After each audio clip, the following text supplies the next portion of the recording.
This is the Great Bell Chant, The End of Suffering, by a YouTube channel called Music Listening of to the Fortune. bell, I feel the afflictions in me begin to dissolve.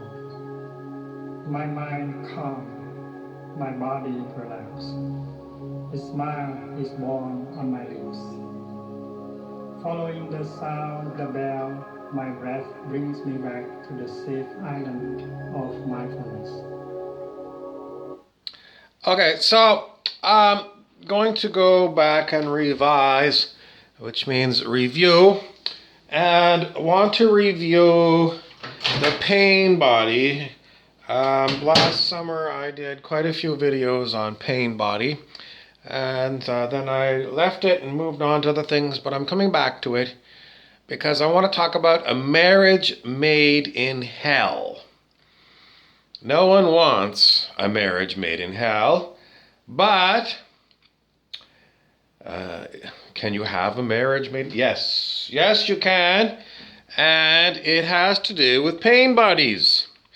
What is a pain body? If you want detailed information about what is a pain body, you can get the book The Power of Now by Eckhart Tolle, which you might find at your local library, and you might find in a local used bookstore. And you can also look at Eckhart Tolle on YouTube. So what is Eckhart got to say about the pain body and marriages made in hell? Well, do you have a pain body? You out there. And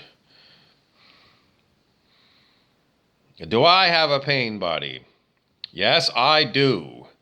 I have got sore bones. My lower back and my hips are especially sore today. So is that the same thing as Eckhart Tolle's pain body, or is that some other kind of pain? I'm going to simplify it and say it's all pain body that I'm feeling in this physical form. I don't know what he would say, Eckhart. I don't know what he would say about it. But I'm going to say I'm feeling pain, so I've got pain body.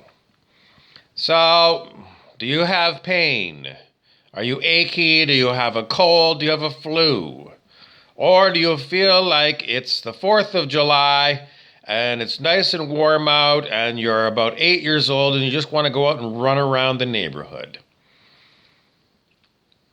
In which case, perhaps you don't have a pain body. But a marriage made in hell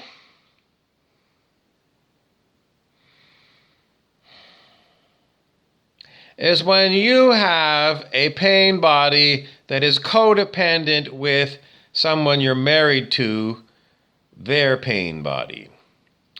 So, did the two pain bodies get married and drag you and your other person together?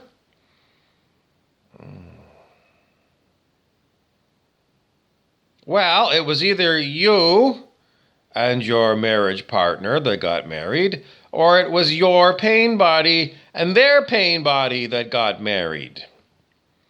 Or was it both? I don't know why anybody would marry a pain body on purpose. What would a pain body person appear like to you?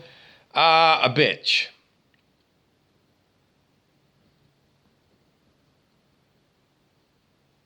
Someone who is highly negative and highly toxic. Why would you marry that? Are you married to a bitch? Are you a bitch? Or do you just sometimes act that way? Or they sometimes act that way?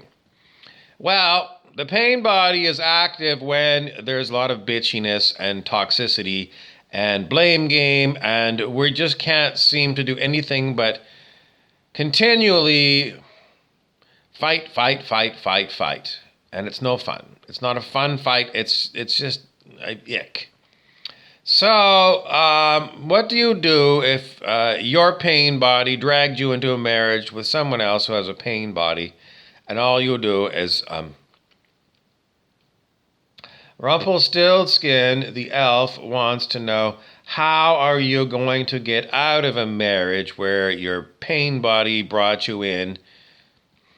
Well, I guess you just go down to the district courthouse and get a divorce. Rumpel says, no, you don't get divorced from someone you got married to, even if you got married because your pain bodies cohabitated. And Rumpelstiltskin's crazy, so I'm not going to listen to him. But he wants to be heard. He says, if you insist on saying, I want a divorce from your pain body, and I don't care about you, then you are a pain body. Why? Because no one's 100% a bitch. Are they?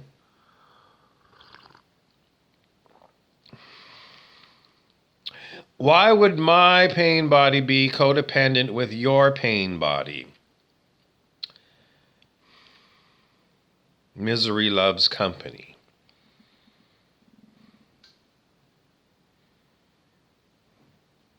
Well, we all know that we've had shitty bosses. Are they full of pain? Yes. Why would you work for somebody who's a nasty bitch? I needed the money. And after a while, well, I know one job that I started when I was just out of university. I got a bad feeling about the job about a week into it. A week later, I still felt, I don't really like this organization and I don't like the people they deal with. And it took me 3 years before I finally exited that job. And did I enjoy anything about the job? No. No, I really didn't. So, why did I do the job? It was mostly peer pressure from my family saying, you need to get a job. This is a job. And once I had the job and I said, I don't like this, they said, no one quits a job unless you got another one lined up. And do you know? Well, you got to stick with it. Was it good advice? Well, it was certainly a learning experience. And no, it was shitty advice. Why do your parents give you shitty advice? Because their parents gave them shitty advice, and their parents before them gave them shitty advice. What should the advice have been? After a week in the job and you feel unpleasant, unhappy, it's time to say, this was a mistake. I'm sorry. This was a mistake. I'm sorry I accepted your job offer. I should just tell you, the reason I'm leaving is because you're fucking toxic.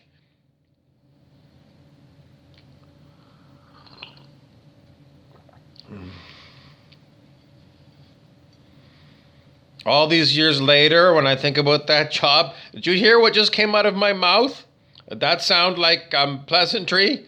No, that sounded like a goddamn pain body. I still have pain body reaction to that job.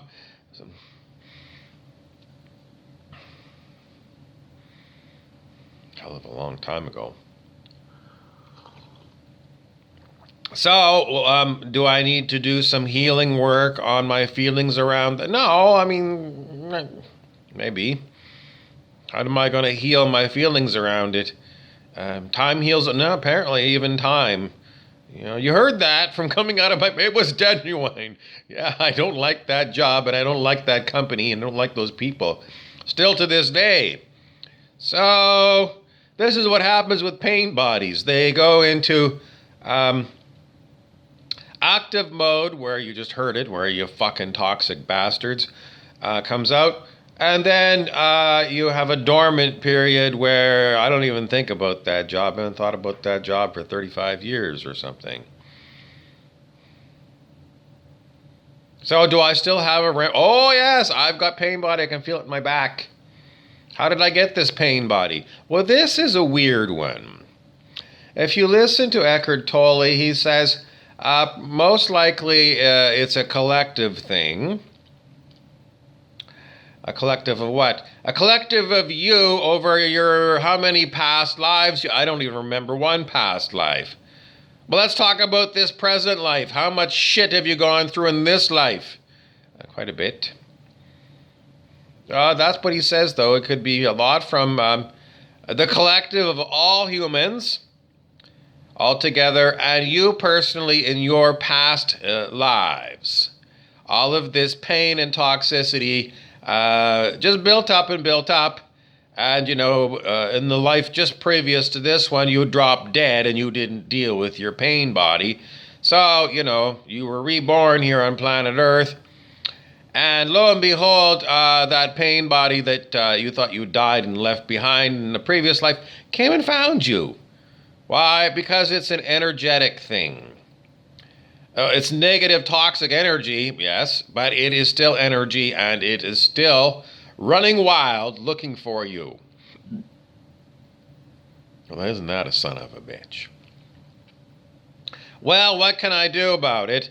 Eckhart Tolle says there's only one cure for the pain body, and that is your presence.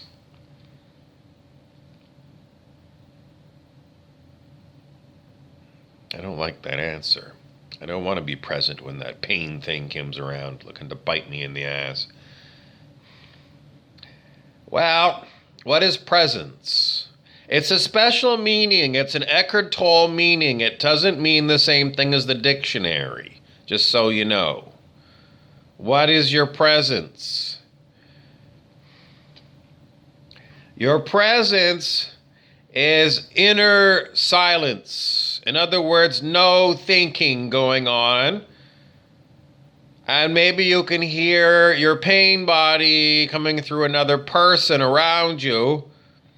But, if you try and talk to someone, Eckhart Tolle says, if you try and talk to someone who is fully possessed by the pain body, it's pointless. Because the person has been possessed by an energy field that has put that person to sleep and has taken over the body. You're talking to a field of energy that is not even the normal person who occupies the body that you are married to. Isn't that a son of a bitch? But Eckhart Tolle says if you remain quiet, don't encourage this person, and maybe you've got to leave the premises and go for a walk or a drive or something, and give that person time to cool down. The pain body person has got to cool down and have no more wood thrown onto the fire of this pain body, and eventually it will go dormant again. And the real person, behind the mask of the pain body can return, and that's what he says what to do.